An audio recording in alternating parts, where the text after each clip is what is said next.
LD undoubtedly was one of our best individual ball players that came out of McQuaid. I don't know if there were very many people in Section 5, who can match him, strength for strength. LD is the kind of guy that always had a smile on his face, whether you see him first thing in the morning at the cafeteria or on the basketball court. We saw this guy named Tom Sheehy. He was our idol.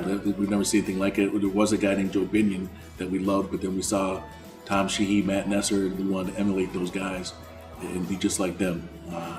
But along with our parents, wanted us to have a good education, so that's why McQuaid was the choice. Played at Our Lady of Lourdes, and I played at another CYO team, St. Louis, so everyone knew each other by the time we got here, and you could tell right away LD was going to be a special player. Freshman year, he dominated there, averaged 20-plus points a game under Mr. Sprague. LD, as you can imagine, as a freshman, was really hard to guard because kids at that level didn't know how to move around his body. He was wide shoulders, and he kept a wide stance, and he used his body very well. He learned to be the man. He learned to be the focus of our offense as we were JVs. And the best part about that year was by the time our game hit the second half, the gyms were packed. We were playing in front of full houses, so we benefited from, that high intensity, high pressure. He played the game the way it was supposed to. Not much of a junk talker.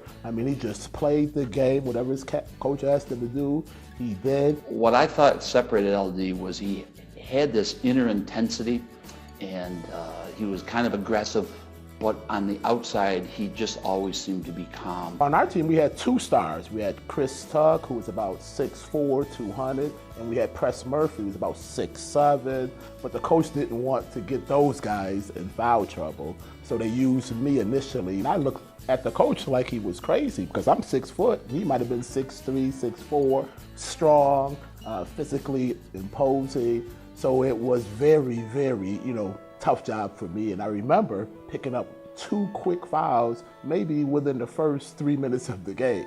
He brought it every game and didn't back down and was always, a force. Didn't matter who we were playing. He's had success at all 4 of the years and all the 3 levels. And yes, he was the MVP of those teams, along with being 2-time All-Greater Rochester first team, player of the year his senior year. He kept raising that ceiling, and he just kept improving. Got a little quicker, a little stronger, and he was a true success story. People talk about Tom Sheehy, which they should, and then they skip over my brother and they go right to Greg Woodard, which they should. Just by the luck of the draw, where he was chronologically in some of those great teams. He played on good teams, but he clearly was the best, and he does get lost in shuffle. He was absolutely dominant here for 3 years. And for 4 years, really. And again, his name belongs with all of those names. He's one of the best players ever played in McQuaid.